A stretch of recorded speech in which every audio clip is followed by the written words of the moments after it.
Thank you for sticking it through with me. This is Sandy again. I am sharing my last resource using technology that I found. This again is a resource I want to share with my colleagues because I feel it's something very meaningful and useful to use in the classroom. It will work primarily if you have a Promethean or an interactive board.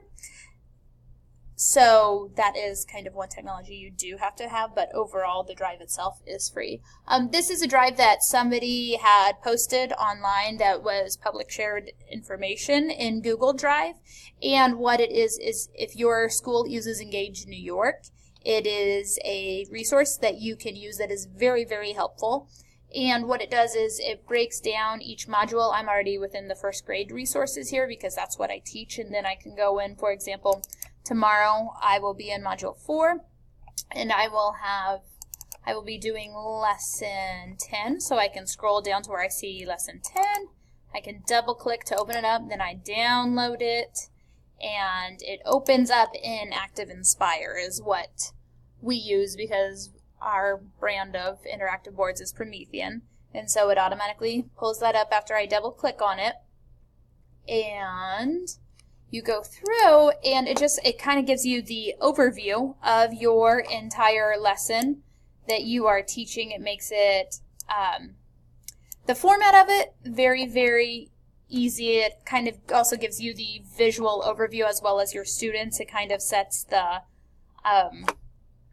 standards and objectives that they will be going through and learning that day. And so this explains that it's Lesson 10. It tells the different components of the lesson, and then you go to click through. If you're a school that does choose to send the homework home, you can do it as a whole group if you go through it together, or you can review it. I usually don't go through this because we don't send it home. One thing I really do like is going over the learner outcomes with the students so they kind of know, hey, this is the purpose for my day. This is what I'm doing. And it lists all the different learner outcomes for you already and tells them basically what they will be doing and learning that day. Then it goes through, it has the sprint, which is part of the lesson posted on there. So if you wanted to go through and do that together or just talk about it out loud, then it tells you the application problem that is a component of the lesson every day, gives you those words up there so you can read it out loud. You can go through with students and have them come up and circle, the different numbers that you find. And this is interactive, so as they solve the problems, they can come up here and they can draw their B for blueberries. They can show you a picture of the 19 different blueberries and give you the different strategies in which to solve. And so this is something I'm doing it with my mouse right now, which usually does not work as well as it does with the pens. I really like it because when students get the opportunity to come up and share their work whole group, they are much more engaged when that's an option.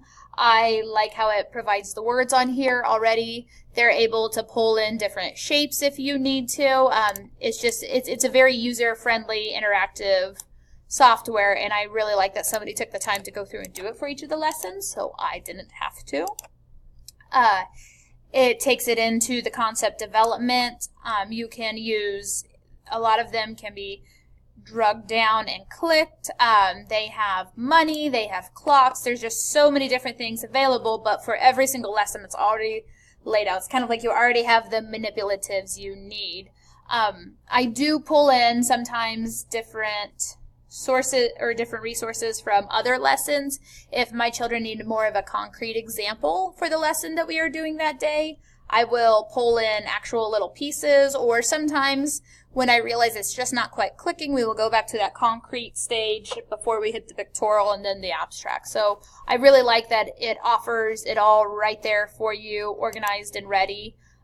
When you do the problem set together, it's all scanned in and listed up there for you. And then it always has your student debriefing questions listed as well. This is another part of the lesson that can often get overlooked, but when you have it right there and you're clicking through doing your entire lesson, it's a great reminder to stay on task with that. And then their exit ticket as well in their homework for the next day. So I really enjoyed using this resource. I think it's been very helpful in the classroom, especially when you're so busy, it allows you to use that technology and make it meaningful and engaging to the kids. It definitely increases their engagement as well, and I think it helps to support that learning style for all different kids, whether it's kinesthetic, they can come up and they can physically move the pieces, whether it's auditory to where they're hearing me read it out loud, or if it's visual, they can actually see it up here. As I'm speaking, they see what it is I'm saying. I think it just addresses the needs of all the students in that area. I believe that this technology addresses the ISTE T2C standard for customizing and personalizing learning activities to address the diverse learning of all students. By hitting all of those different learning styles, every student is reached. I also feel it addresses the ISTE T3C, where we communicate relevant information and ideas to students using a variety of technologies.